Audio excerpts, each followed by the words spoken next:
And we are live. Let me get my chat popped out. I don't like using the chat on StreamYard, so I'm going to pop it out on YouTube. On the tubes. Put it on live chat. Okay, good morning, everyone. We are live. I'm just going to wait for a few people to pop in and see if anyone wants to join us this morning. I'm not sure if my son will be joining us or not. He's being kind of lazy and tired right now, so maybe he will later. I sent him a link if he wants to pop in later. But good morning. Good morning. Thank you for being here with me. Say hi, doggy. There's little Winston right there. Say hi, Winnie. So I'm just waiting for a few more people to pop in, and then I guess we can start.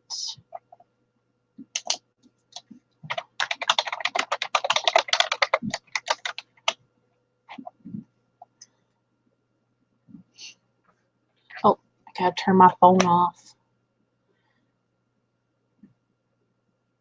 Gonna turn my phone off. So how are you doing this morning?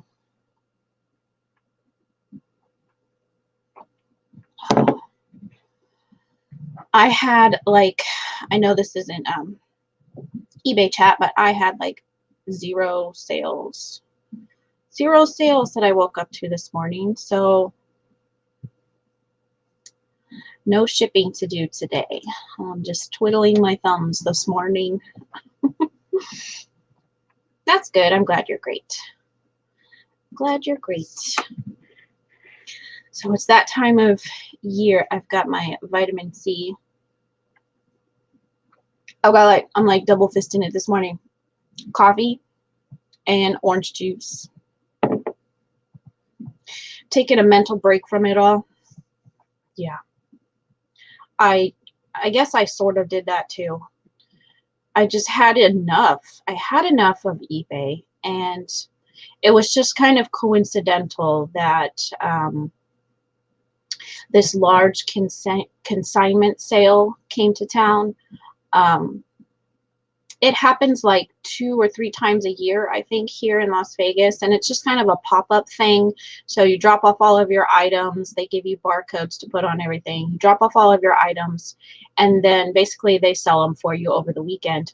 So I dropped off tons of my eBay inventory. I dropped it all off over there on Thursday, I think it was, and they're gonna sell it. When did I drop it off? Saturday. My days are all mixed up. Yeah, I think I dropped it off on Saturday. So they're gonna sell it today, tomorrow, all the way through Sunday. And then if there's anything left over, then I pick it up on Monday after the sale. And then they give me a check. Easy peasy. So I'm just like, oh, eBay, I'm so over you right now. And then I was just like, here, take all my stuff. I don't want to deal with it anymore. So we'll see what happens. We'll see how much of it gets sold and whether or not I'm going to continue on eBay or do something different. I don't know yet, but yeah, so that sale is pretty cool. Usually it's just kids' clothes that they sell over there, and that they allow you to bring is like kids' clothes, accessories, shoes, and then a bunch of toys and like kids' furniture, like baby cribs and things like that. You can sell anything kid related, you can sell. But this particular one is new, and they decided to allow you to bring home goods and sporting goods. What else? Pretty much anything, except they said no men's clothes, and women's clothes, it's only 25 items per consignor. So that was kind of tricky for me because I sell mostly clothing, but I took the max I could take over there, and then all the rest of the hard good stuff that I've been trying to sell or learning how to sell on eBay. So I took all that. Yeah, exactly. Make the money where you can. Yeah, just needed to get rid of stuff and just kind of start over maybe, or just I don't know, maybe like refuel the passion. I don't know, because lately I've been like, I don't know if I want to do this anymore. It's just so ridiculous trying to deal with, I mean, all platforms have their issues, but trying to deal with eBay, I don't know. I don't know. All right, so now that we're totally off topic, you don't depend on your eBay store or your Poshmark closet for a living. I don't depend on it for a living either. It is like our play money. So my husband does work and pretty much pays everything. So the money that we make on eBay and on Poshmark is just play money. So it's money to go out and do things on the weekend. I don't know, maybe eat out, you know, pizza night, like that sort of a thing. So it's not a necessity, but it's nice to have it, but it's not a necessity. So that's why I'm contemplating. Yeah, I know. Is it worth the stress? I don't know at this point. I don't know. All right, guys, so let's talk about autism. Today, I wanted to cover sensory processing disorder. So most kids who are autistic, oh, and let me start by saying this. I'm not a doctor. I'm not a professional of any sort. It is just my experience as a mom, my son's experience being autistic himself. But again, every autistic person has a different experience. Every parent has a different experience. So, you know, by no means am I a professional or anything like that. I just want to share with you the things that we go through, and, you know, maybe we have similar issues, or, you know, we just need to support each other and help each other kind of get through the struggles sometimes of being an autistic parent, or someone that deals with autistic children on a regular basis. So I wanted to touch, your husband's daughter has a nonverbal son. Oh, okay. Okay. Well, I'm glad you're here. I'm glad you're here. How old is her son? So, yeah, I wanted to talk a little bit about sensory processing disorder today. And most kids that are autistic do have some sort of sensory processing disorder. He's 4. Okay. Do you want to talk a little bit about that, since it's just you and I at the moment? We can talk about it instead of the topic that I had. I can always do that another day if you're interested, because my son was nonverbal up until about that age as well. So he hit so many of his milestones. And then there were those few that he never hit. So, for example, my son, he was walking very early. So he started walking at like about 8 months, I think, 8.5 months. He started walking. Before that, though, he never crawled. So the doctors were always concerned about him, like, why isn't he crawling? He would get up into that position, you know, like on all fours, and do that rocking motion that you usually see right before babies start crawling. Never happened. So he started doing that rocking motion, and then he would lay down and he would roll. And he would roll to wherever he wanted to go. And it was absolutely hilarious, because, like, you know, if he was in the living room and he wanted to get to the kitchen, he would just roll his way to the kitchen. And then one day he just stood up, and once he figured out that he could stand up, that was it. He started walking like within days of him standing. And so he was very quick in that aspect.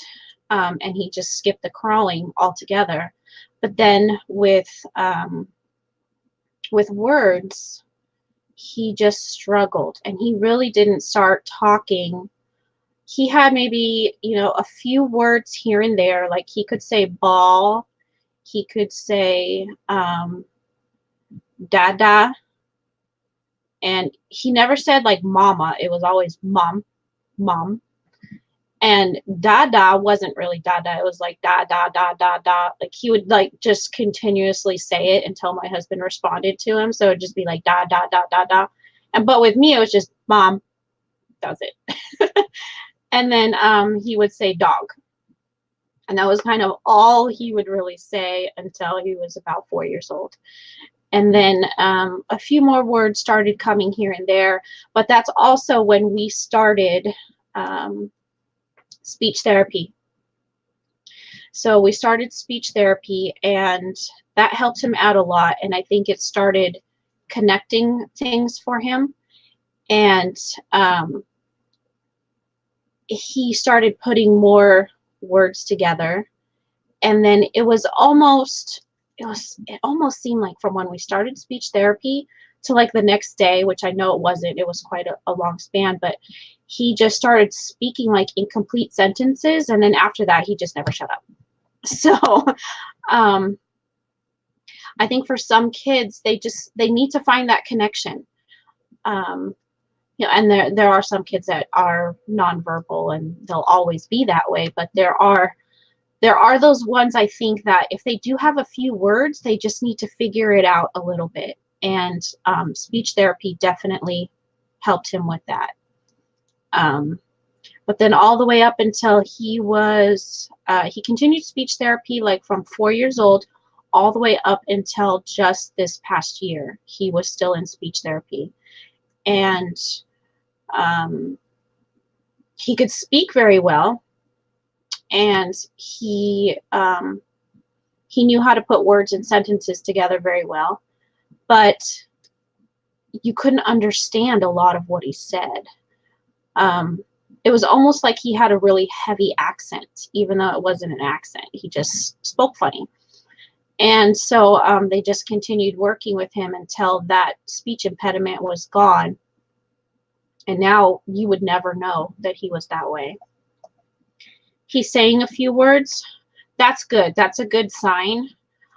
So definitely, just keep working with him. And one thing that I was always told was to read to them and point out the words as you're reading them.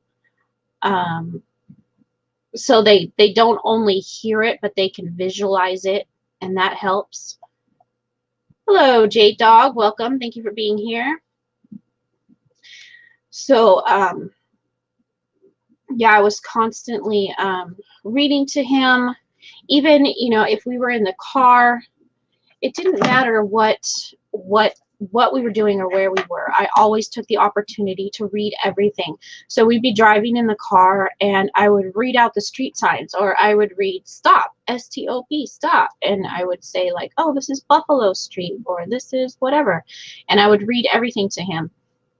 And I think that really helped him start putting more words together. And it was like one of the other first words that he used to say all the time was buffalo, and that was a street close to our house. So he started recognizing buffalo. I thought that was cute. So his sensory issues are food. He loves noise. Okay, so my son has sensory issues in both of those areas. The food issue, it's a lot less now that he's gotten older, but there are still a lot of foods that he can't eat or that he won't eat. And a lot of foods he has to like touch it and feel it before he'll eat it or smell it. And a lot of things I've noticed that have like that kind of mushy texture, like pudding or mashed potatoes, that kind of stuff, he won't do that. It has to be crunchy. Okay, so he's looking for that sensory even when he's eating. Okay, that's interesting. but he loves noise. So like a loud noise doesn't startle him, or does he like cover his ears or anything if there's loud noise? Hello, old school picker. Welcome. Thank you for being here. Because I know with my son, not so much anymore. Like I said, I think he has a lot of coping skills that we've given him. But when he was younger, even like the sound of the vacuum or the sound of the blender would put him in a panic, and like, you know, he would cover his ears, maybe even like stick his head down in his lap, or he would run to the other room. So a lot of times I would tell him, hey Jacob, you know, I'm turning on the blender. So he would go to his bedroom or something like that, and I could use the blender. Potty training was difficult, and I think that generally potty training boys is a little bit harder than girls. So I don't know if that played into it or not, but Jacob wasn't 100% potty trained until he was about 5. So it was pretty hard, and it took a long time. But that's common with autistic kids. Potty training takes a lot longer.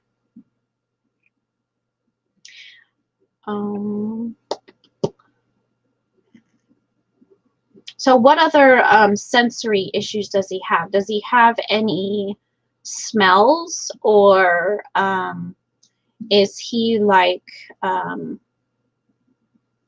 my son is pressure seeking?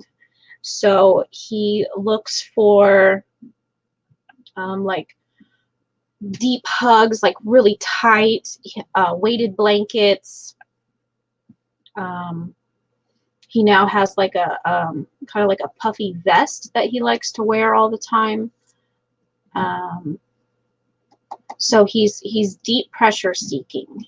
So like, he doesn't like to be hugged. You know how like you do like a nice gentle hug or something like that? He doesn't like that. Instead, he wants to put all of his body weight on you.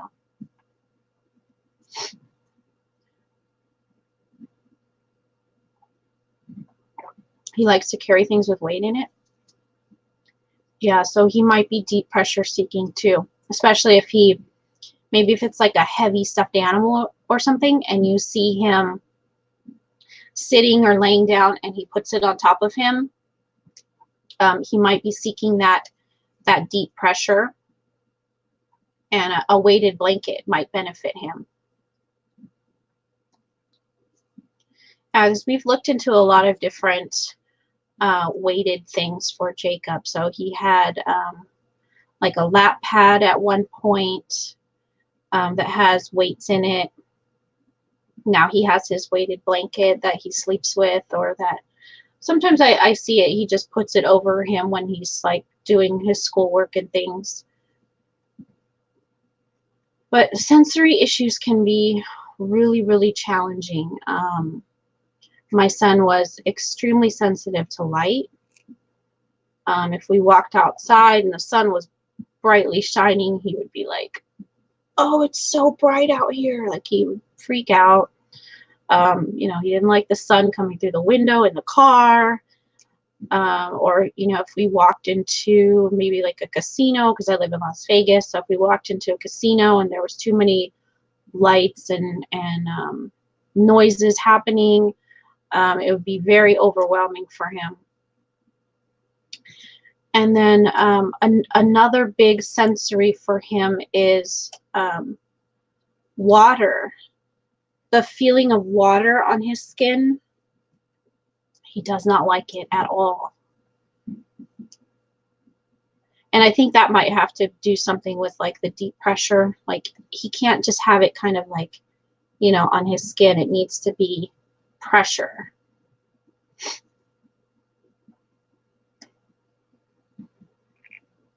Hello, Reseller King. Thank you for joining us. Takes a grocery bag or purse with weight to it and carry it back and forth. Oh. Let me ask you, how does he play with his toys? So, for example, my son at about that age, he would take, he loved Hot Wheels cars, and my husband loved buying them for him. So every time my husband would go to the store, the liquor store, wherever, he would pick up a Hot Wheel or some type of car and bring it home to Jake.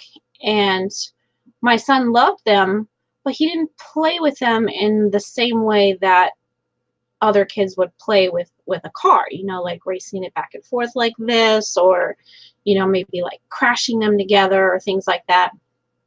Instead, he would take them and line them up all along the baseboard in our living room, and he would make this line all the way around. He lines them up. Yeah, that's exactly what Jake did too. So he would line them all up around the living room, and then he would separate them.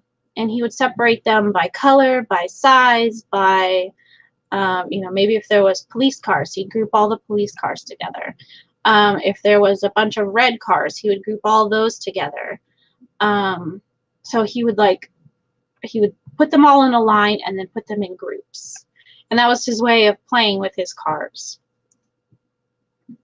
But he did that with a lot of toys, not just cars. So like action figures, he would do the same thing. He wouldn't play with them. He would put them all in a line. But yeah, cars and trains were one of his favorite things. Pour water back and forth from cup to cup. Yeah, they like the same motions over and over. When I was a teenager, I babysat an autistic boy. He was nonverbal.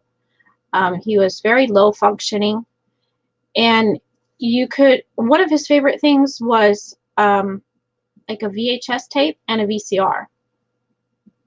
And he would just sit on the floor with his VCR, and he would put the tape in and eject it, and put the tape in and eject it. And he loved that.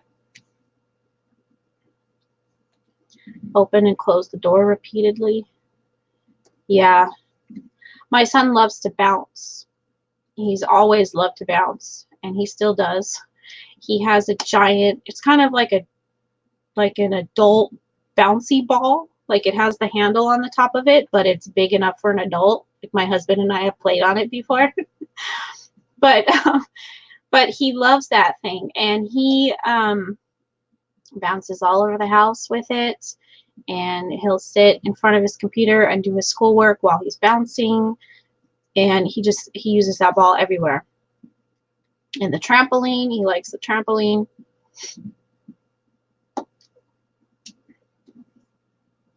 Is he in any type of therapies right now? Speech therapy, physical therapy, occupational therapy, ABA. I don't know, there's so many out there. He loves to bounce too, yeah.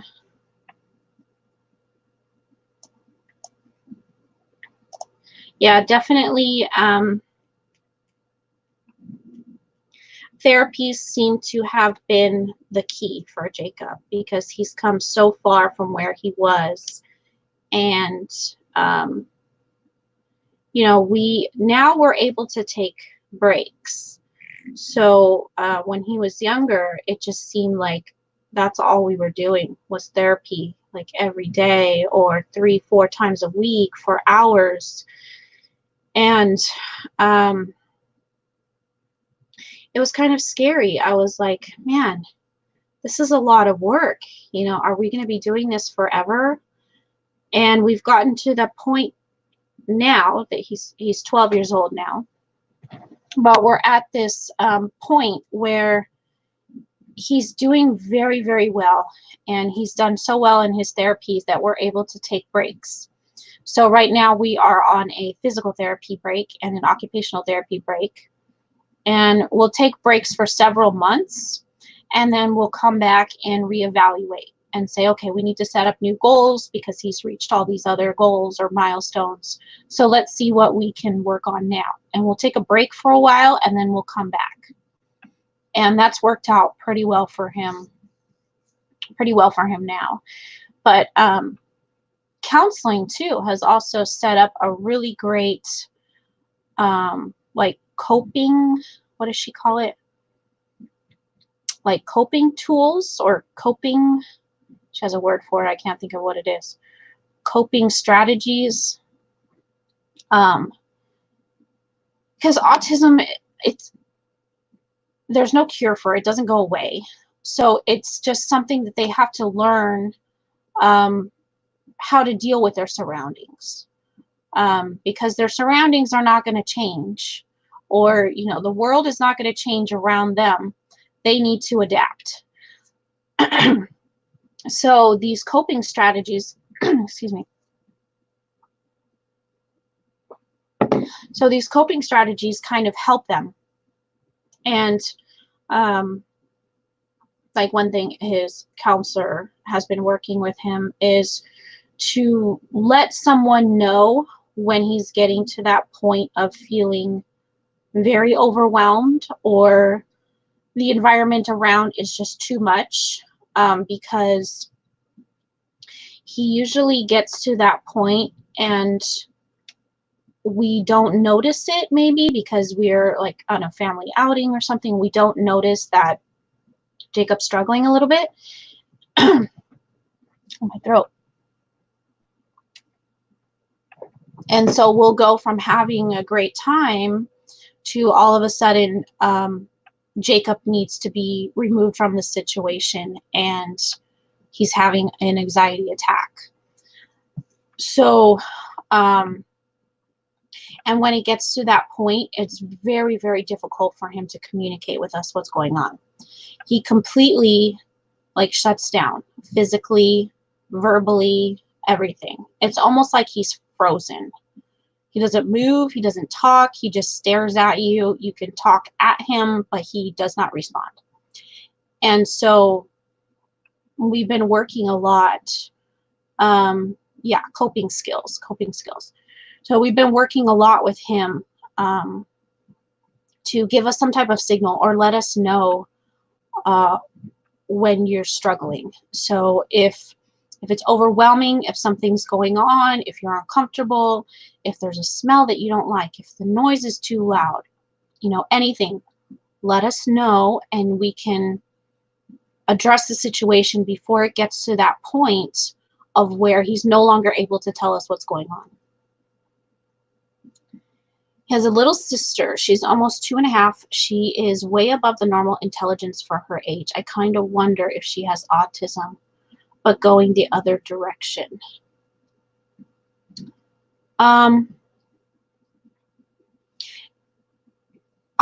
It's hard to say. And I don't want to, diagnose anybody or anything. But, hi, Jennifer. Yeah, I know with Jacob, he's always been very intelligent, but he's struggles in other areas. So he's super, super smart, but he struggles with the social aspect. He struggles with a lot of his sensory issues. So it's hard to say, and maybe you won't really know until she gets a little bit older or when she gets into school, to really start having her tested or things like that for autism. Or maybe, if she's not showing any signs other than she's super smart, you could maybe go see like a neuropsychologist or a doctor and just let them know, like, hey, her brother's autistic. We wanted to see if there maybe was some type of early testing or something that we could do for her and see if she is as well, or if there's anything that therapies or something that we could use to kind of get that early intervention, get things started.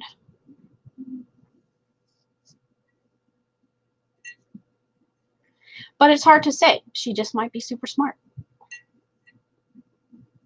Super smart people are always a little quirky.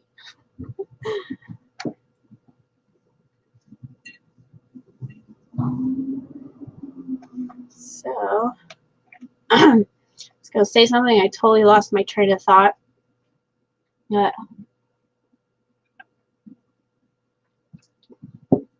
I guess we can just keep talking more about like the sensory. Um, so I don't want to say that my son has grown out of a lot of his sensory issues. That's not the case. They're always there, and sometimes he deals with them better than on other days. Um, but again, that's come with his coping skills.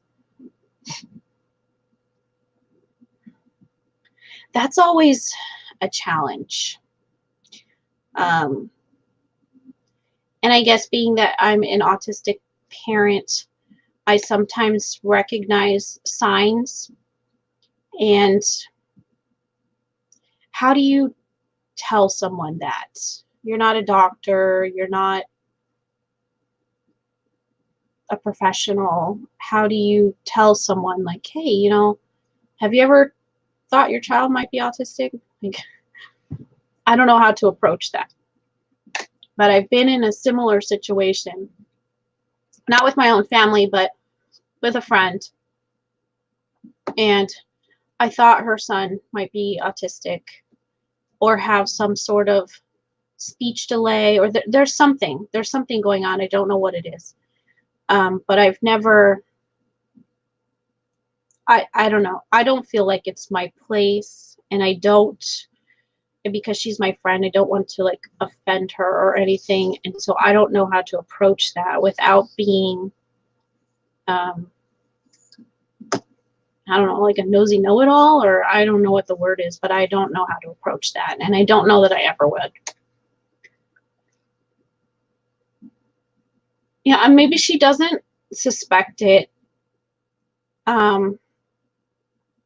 But you know, she's still young. She's 2.5. So maybe as she gets a little bit older. Yeah, I'm sure she does. I don't think autism is genetic, but it is possible that you would have more than one child that's autistic. As I know, I do have several friends in other autism groups that have several children on the spectrum, or children, like one child's autistic, but then another child has a different type of disability.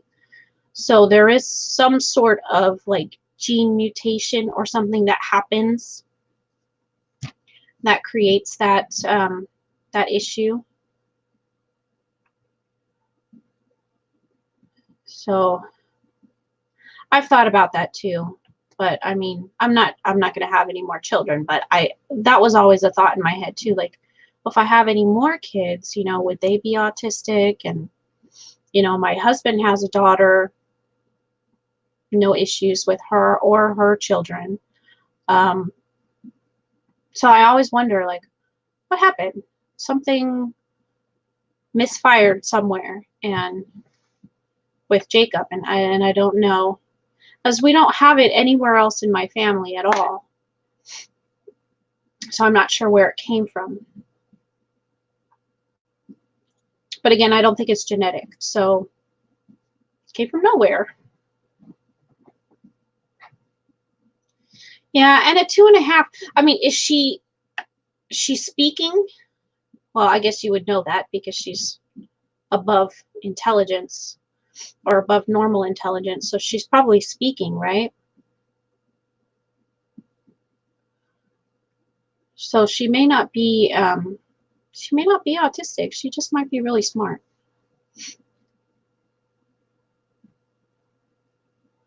But then I guess you really have to look at what they call like the normal milestones, you know, like walking and crawling and speaking, and like your height and your weight and things like that. Like, is she hitting all of her normal milestones, or are there some things that she's delayed in and other things that she's like way above in? Because that's how Jacob was. So he was, you know, really above in his intelligence level and his problem solving and mathematics, but he was really behind in things like potty training and never crawled, and his speaking was really difficult. So there's some things where he's really behind and other things where he's doing really well. She doesn't speak in sentences. Okay, so she's just using like one words and pointing and things like that. I don't know. It's really hard to say because there, you know, like when we were first searching for what was going on with Jake, some doctors would just tell me, oh, he's just delayed in speaking. You know, there are some kids that just don't speak until they're ready. And then other doctors would tell me, oh, maybe it's a hearing issue. You need to have his hearing checked. And so there's so many different things that could be going on. It's not just, it may not be autism. It might be other things. And you just have to, you know, it's hard because you're not her mother. So it's hard to make the suggestions to her. But it might be easier when she's a little bit older, or she knows all her letters by sight. Well, that's great. That's great. So she's very smart.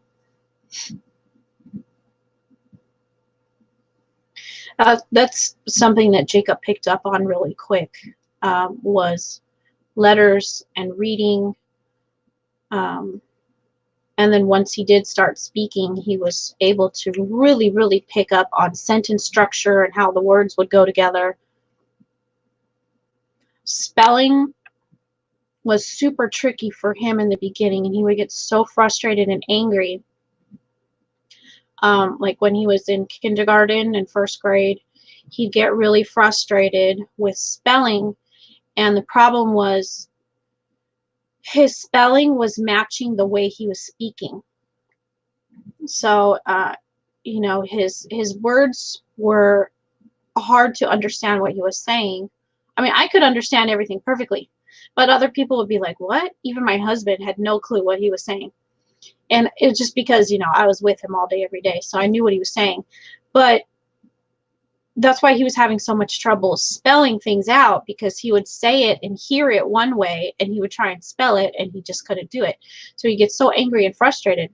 But now, after working with a speech therapist for years and years and years, he is an amazing speller. I think he's a better speller than I am.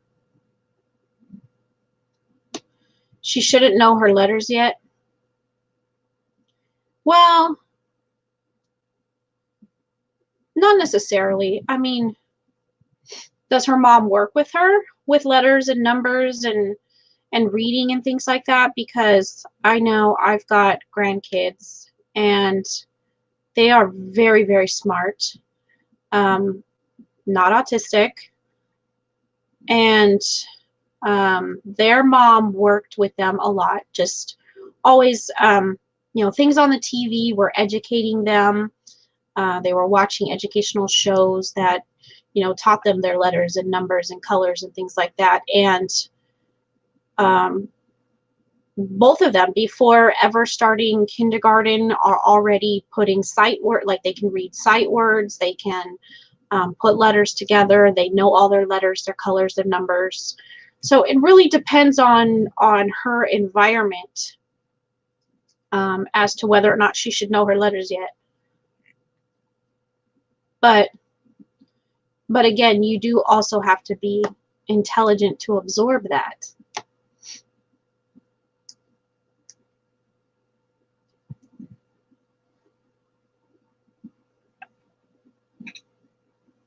She picked it up herself. Wow. Well, that's pretty amazing.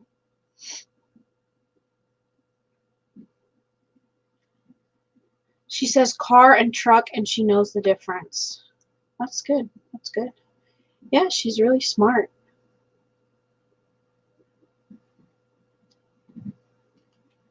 That's great. It's like these super smart kids, I can only imagine what they're going to do in the future. Like, it's going to be really interesting to see where my son goes. You know, right now we're just still struggling with this, with the school district, and fighting with them about his grade level, because he's only 12 years old, so he should be in like 6th or 7th grade, I think. I think 6th or 7th grade at 12 years old. Right now he is in 8th grade, but this is his 2nd year taking 8th grade. And it's not by choice, it's because the school district doesn't want to move him forward because he's 12. And so that's frustrating for him, because every day he tells me, I've already done this, why do I need to do it again? And you know, he's frustrated with that. He doesn't really want to do his schoolwork. He's not motivated, and he just feels like, you know, they're continuously holding him back. And I'm struggling with what to do with that, because he is so smart that he is surpassing me very quickly, and it's going to be difficult to homeschool him or to figure out what to do to help him get out of high school quickly and into college, which is where he wants to be. She's reaching for you if she wants you to hold her. Does she like to be held? And then does her brother like to be held? Because my son hates it. He does not even really like to be touched. So I know when he was an infant, when we were in the hospital right after he was born, the nurses, you know, the nurses would come in and they would like swaddle the baby all up and then leave, you know, and oh, Jacob hated being swaddled. He hated that. He wanted to be like legs straight, arms straight up in the air, just stretched all the way out. And it was funny because we were in the hospital for like 4 days, I think, after he was born. It was really a tough thing on me. So it was like 4 days after he was born, and they would continuously come in, like Jacob would start crying, and then they would come in and like swaddle him all up, and he'd start screaming. And they're like, oh, you just need to hold him, calm him down. And I'm like, no, no, no, you need to unswaddle him. Every time you do that, he stops. So he's obviously uncomfortable with whatever you're doing. So just stop it. They're like, she loves it and he's okay with it. Well, that's good. My son, I've never been able to hug my son. And the only time like I really could carry him around was if he was asleep. And I could pick him up and carry him around. Other than that, you know, he liked to be in the stroller or he liked to be walking. He didn't want to be held or even touched at all. Old School Picker says, does he have behavior issues at school since he's bored with school? Well, he does an online school, so he's at home, but I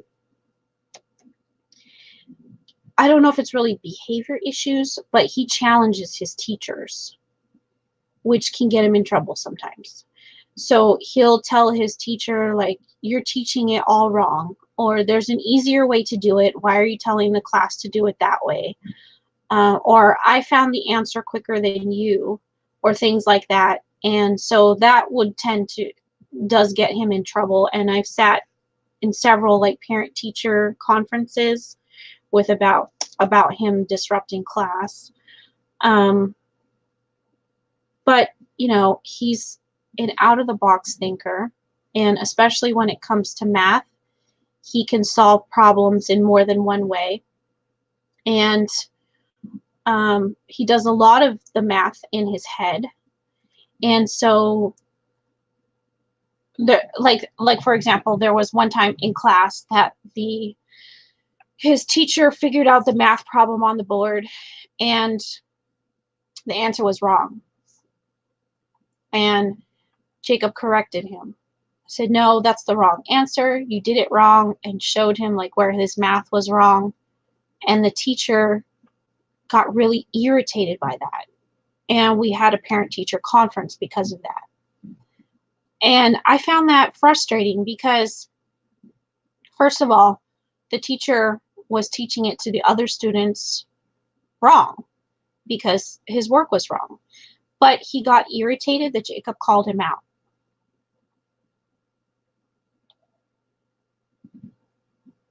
So, yeah, Jacob is bored in school and he struggles. Man, I'm having trouble with my voice. And he struggles to stay motivated. And so, you know, a lot of times he is just nitpicking his teachers and watching everything that they do and like, nope, nope, because I've already done this. I know that you're wrong. Nope, that's not how you do it. And teachers don't like that.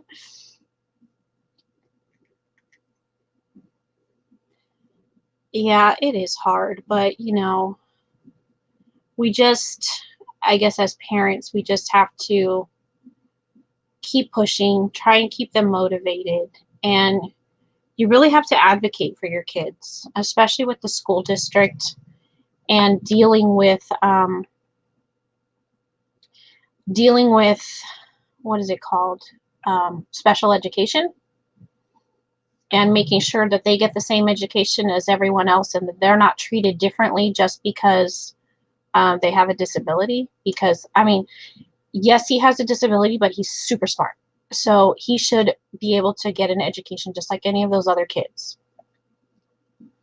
So you just have to continue to advocate for them and make sure that the school district is treating them fairly and that their teachers are treating them fairly. Yeah, he's very intelligent. You know, like I said, he's surpassed me, and that's a challenge that I have because I want to continue to homeschool him and online school, but how far can I take it? You know, I'm going to start probably needing tutors soon or some type of help for him because there's only so far that I can go, especially in math. I mean, math is like one of the most challenging subjects for me when I was in school. And, you know, he's already getting to that point of where I'm not able to help him anymore with math. Or like if he gets stuck and he's like, Mom, I'm not really sure how to do this. You know, it's like it's a challenge for me. It's a challenge. He sounds like Sheldon on Big Bang Theory. You know, I've never watched that show. I've never watched that show. That needs to be one on my list. But Jake reminds me a lot of, have you seen that show called Atypical? Because Jake reminds me a lot of that kid in Atypical. And I remember for a very long time, people would call him Doogie Howser, and he doesn't know who that is. So then people started calling him Dr. Reed from Criminal Minds. And yeah, he definitely is a Dr. Reed. He's very smart, and he knows a lot of just strange trivia. And one thing your stepdaughter worries about is when he starts school. Yeah. Well, if he's still not verbal by the time he starts school, there are remedies for, I don't want to say remedies. There are things that she can do. So there's a couple of things. When you start school, you need to have something called an IEP. It's an individualized educational plan. This plan maps out for the teacher exactly what the child needs in her classroom or his classroom. So if that is, you know, special breaks in between long lessons, or maybe they need a snack break, or maybe they need to be pulled out of class and taken into a special ed class for an hour every day. Or maybe, like for example, someone in the another support group that I'm a part of, she has a child that likes to run. And so sometimes when the teacher's not looking, or maybe she's like facing the board or working with another student, she will bolt out the door and take off. And this has happened on several occasions, and she just runs. And so they wrote into her IEP that she needed to have a constant aide. So she has her own personal aide in the classroom all day with her. So there's different things that can be written into your IEP. Now, when the school district writes it into the IEP, that becomes like a legal document that this is saying, these are the things that my child needs in order to have the same education as everyone else. And they have to follow that. Now, the challenge is school districts don't have the money. So this was her challenge. She said, well, the school is telling me, well, they don't have the money to fund the aid. It doesn't matter. It doesn't matter that the school district doesn't have the money. They have to find one for you. They have to find one for you because it's the law and it's written into your IEP. That's the challenge, because a lot of the schools will say we can't do that. But you have to advocate for your child and you have to keep fighting for them and saying it doesn't matter whether you can't do it or not. You have to do it. You have to do it. It's written in my IEP. And there are other things too. Like, for example, before my son was very verbal, we had trouble understanding him. And a lot of times when we would get into those social situations where he was having like his anxiety or his panic attacks, he carried a communication device. Now there's different ones, like you can put different apps and things on your iPad or your iPhone. He had an actual special device. It was like a little computer or tablet that he could carry around with him. And literally, like, he could drop kick this thing and it wouldn't break. It was pretty amazing, but it's very, very expensive. But they can push buttons and this device would talk for them or talk for him. So he could, you can program it if you want to have certain buttons on there that they can push, and it's just a one button saying like, I'm hungry or something like that. Or they could type it in, or there's also like, you know, lots of different pictures on there and they can just push the buttons to create a sentence. So he could use a communication device like that if he needs help in communicating what's going on with him. But like probably the best thing to try and start with would be like an iPad, because you can get different apps to put on there and then he can play around with it and see if it's something that he's even interested in using, because not all kids are. Some nonverbal kids don't want to use it at all. So school is a huge challenge, and it has been a huge challenge every single year for us. It has been a constant fight and a constant battle. And I'm sure it's different in different places and in different states.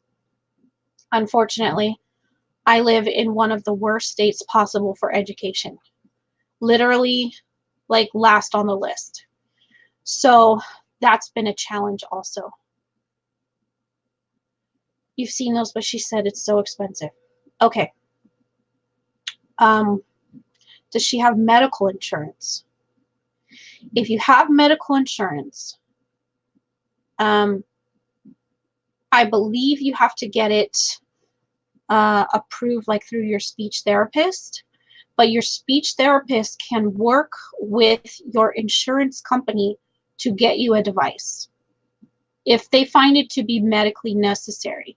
That's the key. It has to be medically necessary for your insurance to pay for it.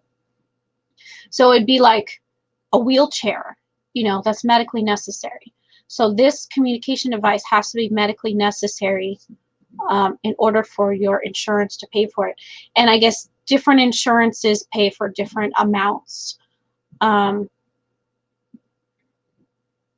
You live in Alabama. Yeah, I'm not familiar. I don't know. But yeah, check with her insurance and see if that's something that they would cover, or maybe ask about it with a speech therapist. There are also a lot of charities and foundations out there that will help you pay for it as well. Like, I know it doesn't cover it. Oh, okay. Then that's tricky because yeah, they are upwards of $5,000 to $8,000 for one unit. So that is expensive. It's very expensive. We were fortunate enough to have our insurance cover most of it. But again, there are places that will help you pay for it. For example, and I don't know in Alabama, but here in Las Vegas, there's an organization here called FEAT, which is Families for Effective Autism Treatment. And this organization has been amazing for us. And every time, when we first started down this pathway, or down this journey, I guess, we found FEAT, and we were in, you know, I don't want to say a difficult financial situation. We were in a different financial situation. And they have helped us so much. But now it's kind of reversed a little bit to where now we're in a very good financial situation. And so we're always giving back to them because they have helped us out so much. But FEAT, they offer an iPad program. So you can sign up for it, be put on the list, and I think it's once or twice a year they give out a certain number of iPads to kids that are on that list. And the iPads have that communication program on it. There are also other charities and other programs out there that do that as well. They give out iPads, they give out scholarships, and you don't have to search just in your state. So, you know, again, like I said, you know, we were in a tough situation a while back, and Jacob needed some treatments that were not covered by our insurance. I searched and I looked at all these different charities that were around here in Las Vegas, and they were already out of funding. So it was either go without or continue searching outside of our area. So I searched and I found a charity in Georgia, and I just reached out to them and I said, hey, you know, I see that you help kids with special needs. My son needs this treatment. This is how much it costs. I think it was like $450 at the time. And, you know, I wouldn't be asking for a handout, but can you please help us? And they did. They did. They paid it directly to the center. They paid the $450, and my son was able to get his treatment. And, you know, I'm grateful. I'm very grateful. So there are places out there that can help you. Churches sometimes even will give you like a donation or something like that to help you get what you need. There are affordable ones on eBay or affordable apps. Yeah, so you can get your own iPad or your own iPhone, and you can put those apps on there.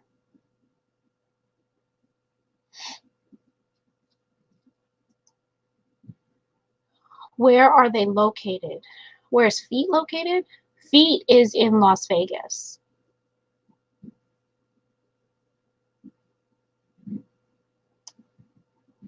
But they have been amazing. And I don't know if they help anyone outside of Las Vegas. I'm not sure. Or outside of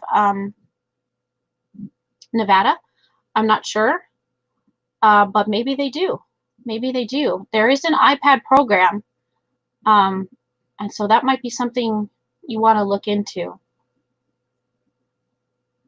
Or maybe DM me on Instagram and I can send you the info.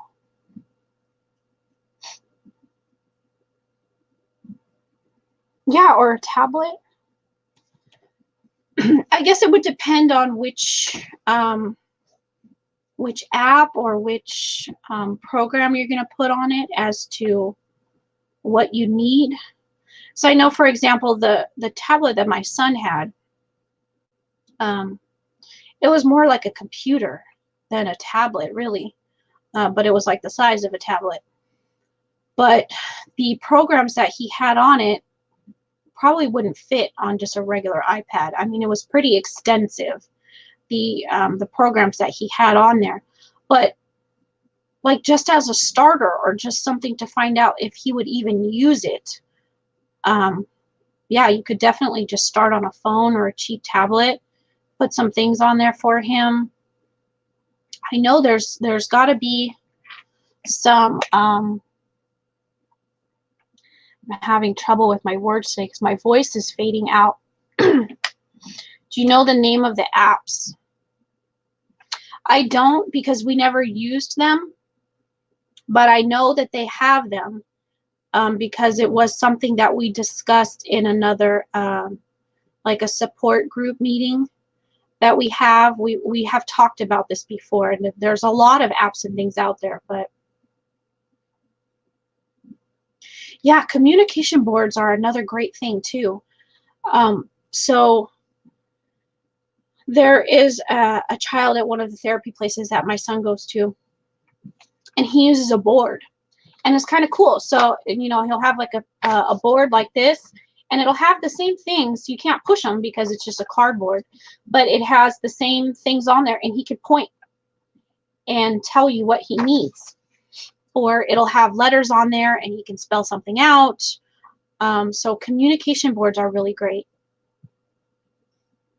They also have, I'm trying to think of who it is.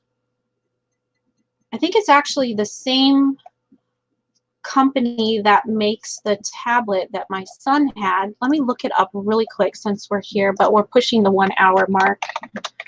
Let's see. I think they have bands that you could wear on your wrists. And the band, which I think it's this company. Let me double check before I tell you what it is, and make sure that I'm not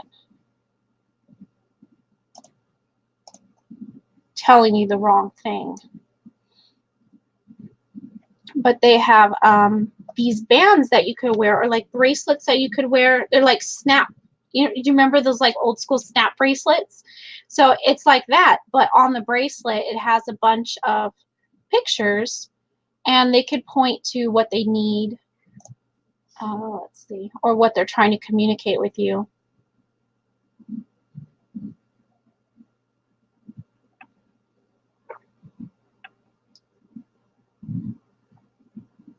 He likes technology. My son does too.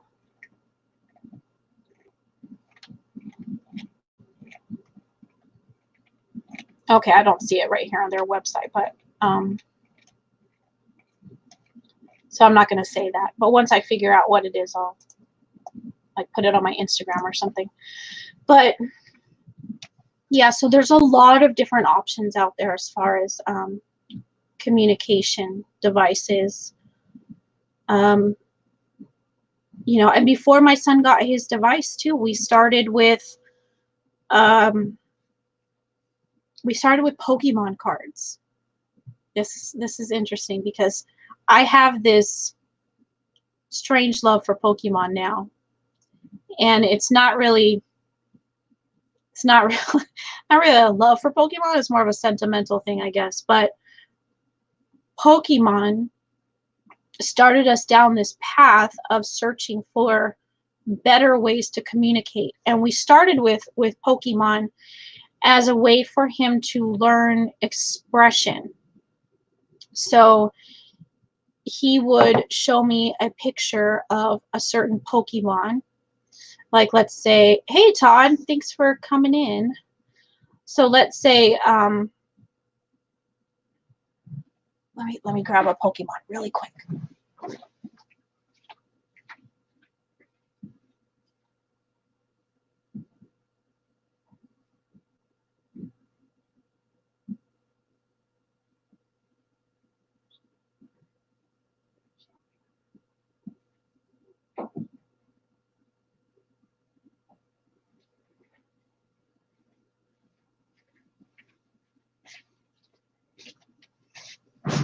Okay, like I know this seems so silly, but it worked for us. So this is Charmander.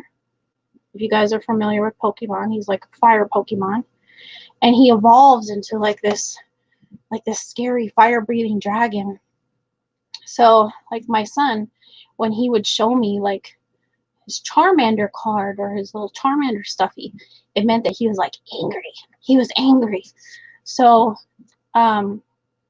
we used different Pokemon and Pokemon cards as a way for him to communicate with us and tell us how he was feeling.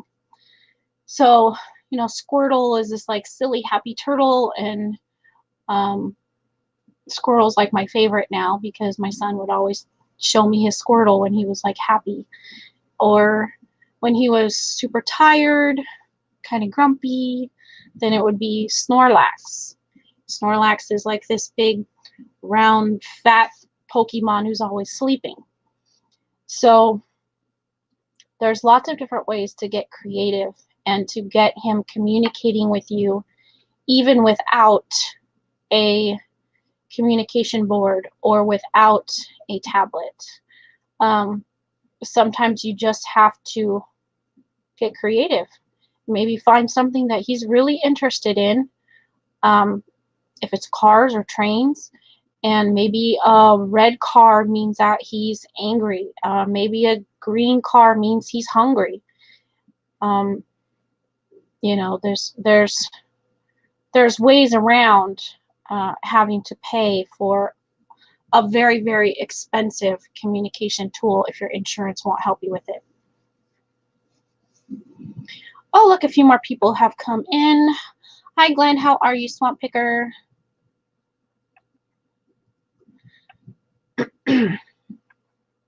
Yeah, reach out to me on Instagram. We can chat some more outside of like live chat and see. I'll definitely help you into getting a communication device any way that I can, because it was such an amazing thing for us to not just know that he was angry, but for him to be able to communicate even farther using a device saying, I'm angry because, and he could tell us. Whereas when we were using Pokemon cards, he could say, oh, I'm angry, but that's kind of it. That's all he could tell us, you know. I'm Charmander right now. I'm angry. So he loves trains and he loves Mario. He sounds exactly like my son. Yeah, my son was so into trains. He loved trains so much. And he's into Mario. Well, maybe then use Super Mario characters to help communicate. Like, you know, maybe Bowser is like, you know, his angry character, or maybe, you know, Peach is like he's feeling shy, or yeah, different Hot Wheels, colored Hot Wheels cars. You just got to get creative with it, you know, and see what you can do. But I know like there's a Monopoly game out there. We have it somewhere because my son collects Monopoly games, but I think it's like Mario Monopoly or something like that, and it has a lot of the little characters in it. Little, oh gosh, I wish I knew where it was at the moment, but it has a lot of little characters in it. Like, you know, they're small like this. You know, he could even carry them around in his pocket. Oh, another cool thing. Let me show you this really quick because I know where they are.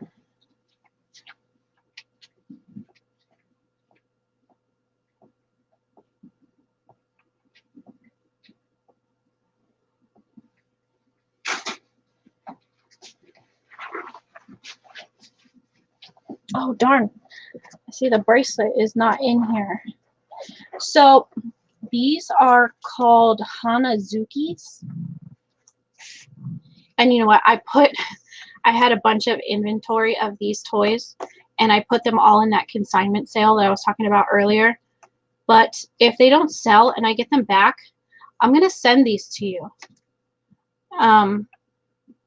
Because these are really cool.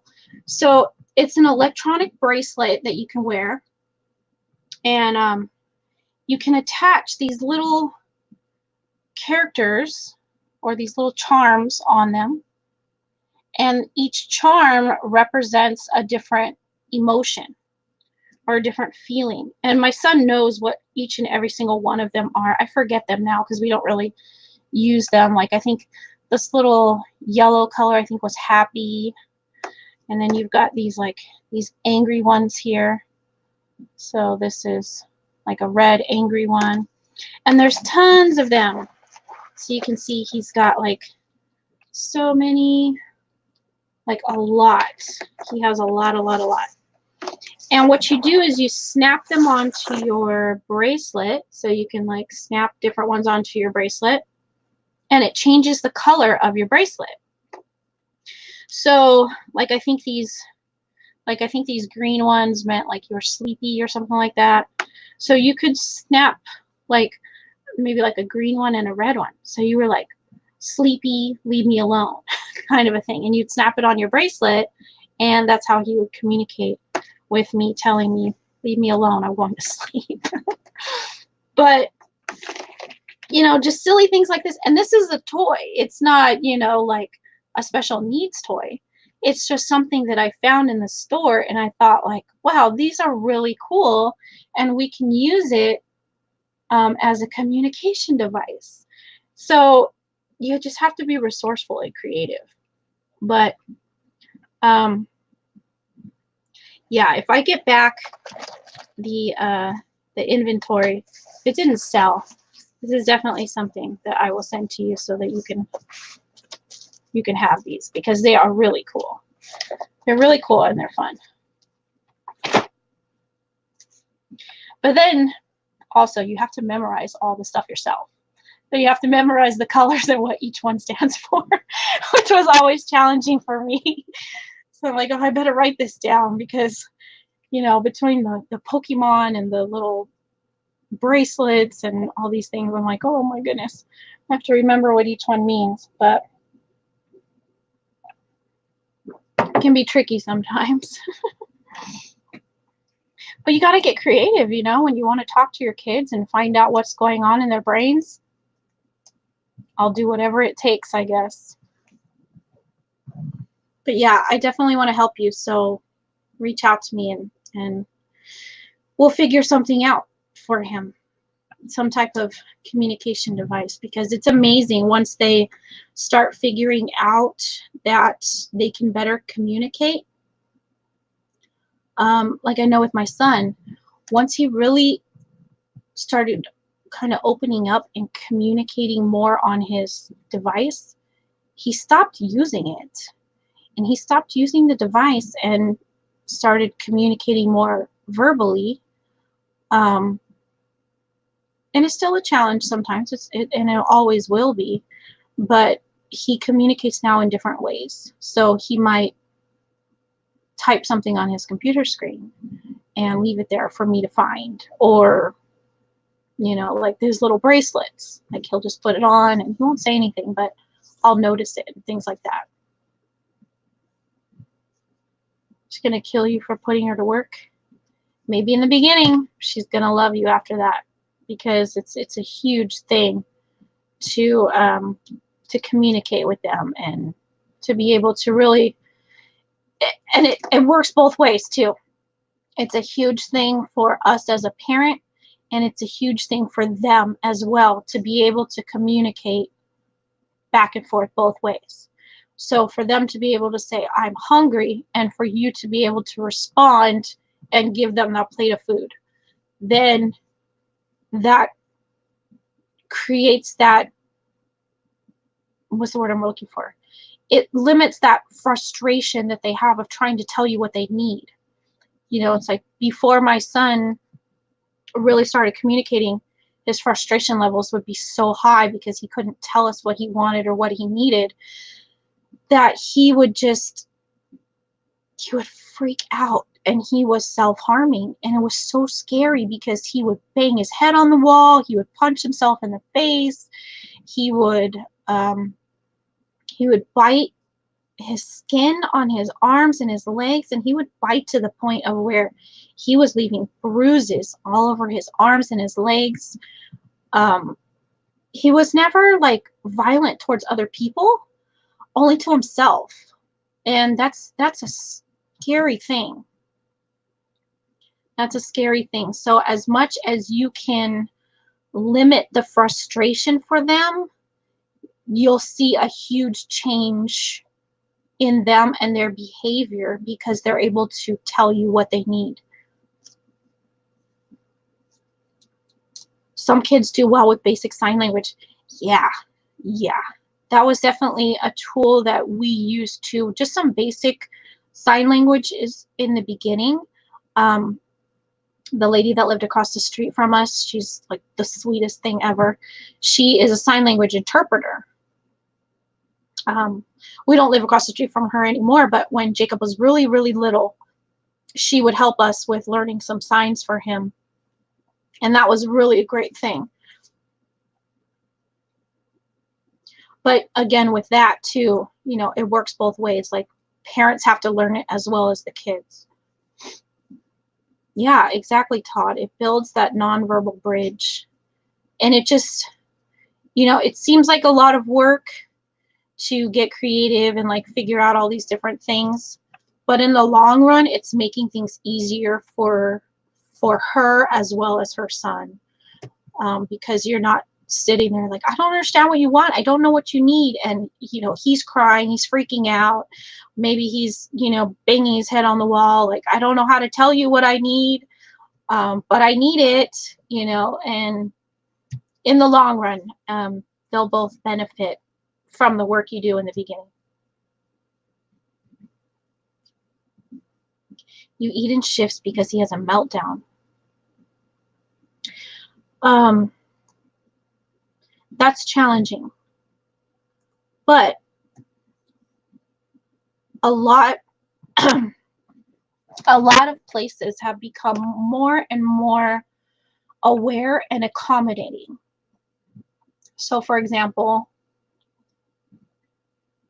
we went to a restaurant with some friends. Pretty much anywhere I go, my son always goes with me. And we went to a restaurant with some friends.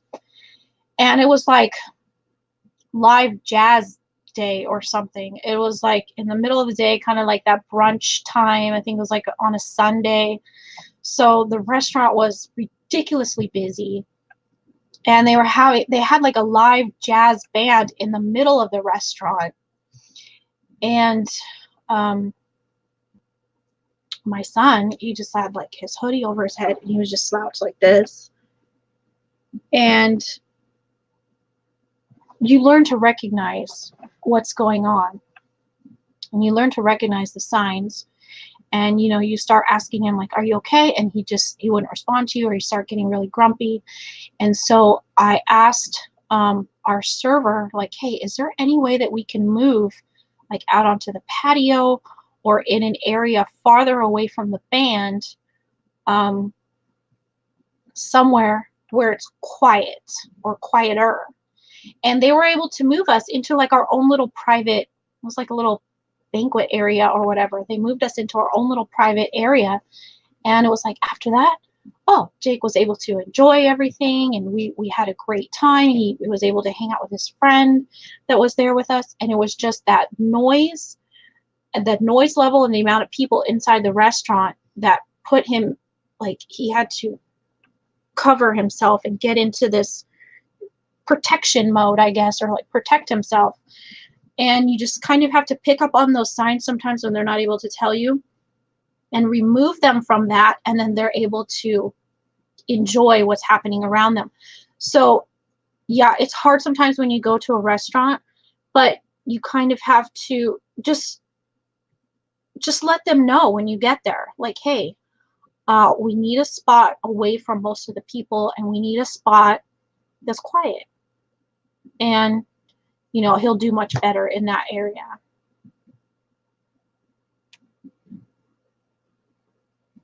Yeah, or maybe if he likes to go outside to get away from the noise, maybe see if there's like a patio area, or try to find restaurants that he's familiar with, or restaurants that have an outside eating area to where he can get up and kind of walk around a little bit and come and sit back down if he needs to.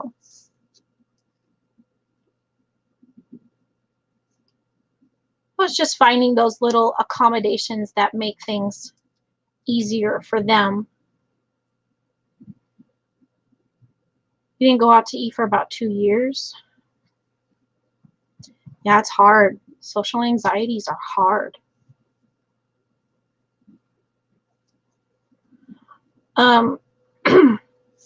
Yeah, when I was younger, I don't really put myself in those situations now, but when I was younger, we went to Magic Mountain, and we went on this particular ride where it didn't have like these defined areas where there was a line, and it was just kind of like a mass of people waiting to get on the ride, because it was like 20 people or something could get on at the same time, and it was just this huge like waiting area. There wasn't really these defined lines. And somehow I found myself in the middle of this mass of people. And like my boyfriend at the time, I told him, I was like, you need to get me out of this area. I can't handle this. Take me out.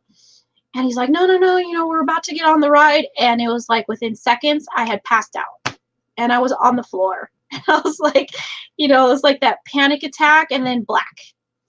So I totally understand how difficult the anxiety is, because I get it too with like big crowds, not with noises or stuff like that, but with the big crowds and too many people surrounding me, almost like a claustrophobic type of feeling.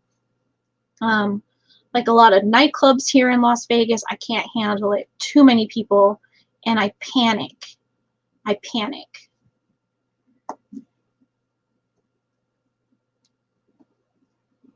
You're not going to come off rude, fish and picking. That's why my son and I chose to do this, and he didn't want to join us today, but he did last week, if you want to go back and watch that video or that live stream. But that's why we decided to do this, because one of the things that me and my son have always said is stop staring and just ask. Stop staring. Ask me. You know, and if you find something that we're doing to be silly or weird, ask us, you know, and it's a great thing to make people aware. And just, you know, so many kids and so many people have this, whether it's just a little bit, a touch of it, you know, you're on this end of the spectrum or you're on this end of the spectrum. Everybody experiences differently. I want this to be like a safe place to where you can ask me whatever you want about autism, or, you know, other disorders too, because my son's autistic, but he also has a disability known as Ehlers-Danlos syndrome. So he's autistic, but he's also handicapped. So if you have questions, please ask me, because the more you know, the more you know. So there's nothing rude about it.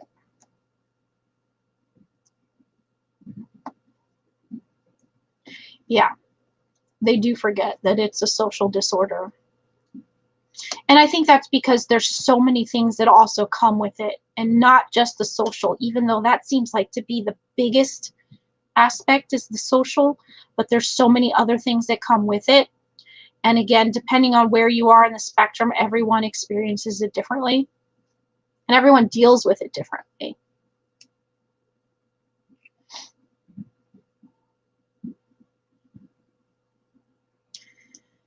Because you're not informed about it. Well, I mean, that's why we're communicating. That's why we're doing this. That's why we're doing this, is because we want to inform more people about it. And, you know, I'm not a professional and I'm not a doctor, but I can answer questions from my own perspective and from my own point of view, or from my own experiences, because, you know, we've gone through it for the past 12 years now that my son's 12. So, you know, I'm not an expert or anything, but I have experience with it. And so, you know, there's no rude questions, you know, and I'd be happy to help you learn more about it.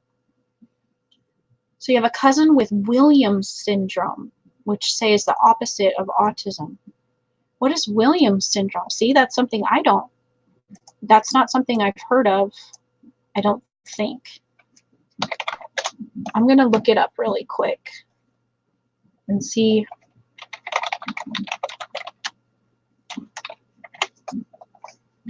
See what it is.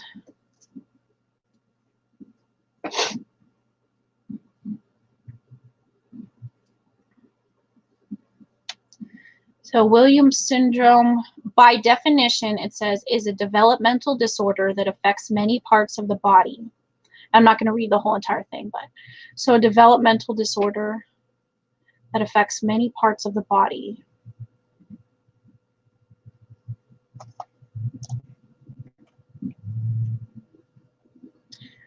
I don't know if this would be opposite to autism, because again, autism is a spectrum. So there are so many different levels or different degrees of autism.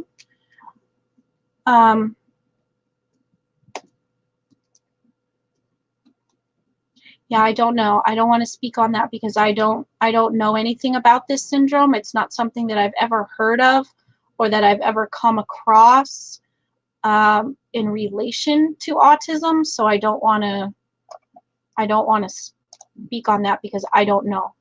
I'm not educated in that. It's interesting though. I see there are a few things that would be similar to autism, but I don't see how they would be opposite of each other. I think they're just completely different disorders. But like with kids with autism, so you have kids that are in the lower end of the spectrum that are nonverbal or maybe have a lower intelligence level. Some autistic kids that don't have a lot of facial features or they can't recognize emotions. And then you have this whole spectrum that goes all the way up into the super high functioning, which they used to call Asperger's syndrome. And up in that area, the kids are, or adults too, because, you know, autistic kids turn into autistic adults. So those people have, you know, they're incredibly intelligent, they're out-of-the-box thinkers, they know how to problem solve, but they might lack in other areas. So a lot of the same things as at the bottom, like the social aspects or the anxiety disorders, panic disorders, sensory processing disorders, all of those things. So it's hard to say where Williams syndrome or how that would fit into autism. I'm not sure. But yeah, you're welcome in this space to chime in, like you know, like she's saying, just chime in. You're welcome to say whatever you like here. I mean, don't be disrespectful, but I mean, you know, you're welcome to say whatever you like here and ask questions. They're not rude. Okay, so ask away. Ask whatever you like.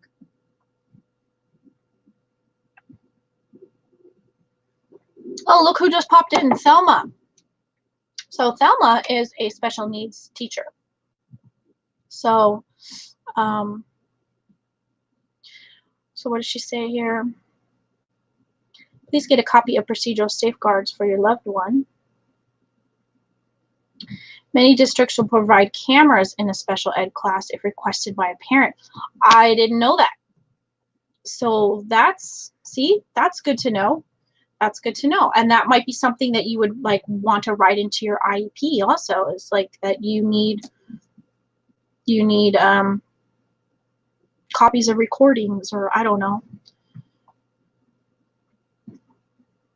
So that's interesting. I didn't know that.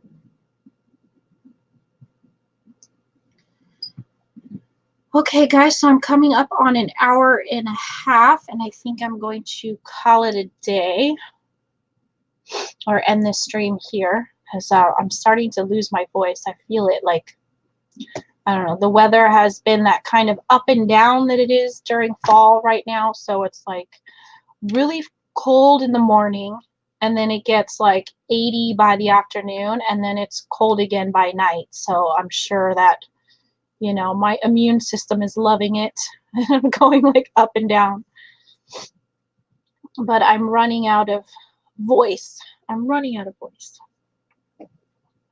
But originally I had decided to do this only like twice a month. But now I have decided to do it once a week. So do it every single week on Thursday at 9 o'clock. And I will put reminders on my channel. So, you know, I love it that you guys joined me, chimed in. I want to hear, you know, about your experiences. And Thelma, maybe you want to join me one day and come on as a guest. I would love that. Because that's a different point of view as well. Being a special ed teacher, you see another view that us as parents or that my son would see, and that would be a great thing. So hopefully next week, you know, Jake will be able to join us, or will want to join us, and I'll get him on here with us. But I will see you all next week. And, you know, those of you that are resellers, I hope you guys have a great selling weekend. Going to see how this consignment sale for me goes. But, you know, thank you guys for being here. And thank you for your questions and your feedback. And, you know, it helps all of us to talk about it and to communicate about it and know that there's other people out there going through the same situations that you're going through, or the same things that you're going through, and that we can work together to help each other and to kind of figure it out, you know, figure it out together. And, you know, lots of ideas that we can bounce off of each other. So I'm glad that you guys are all here, and I will see you guys next week. So have a great weekend. See you later.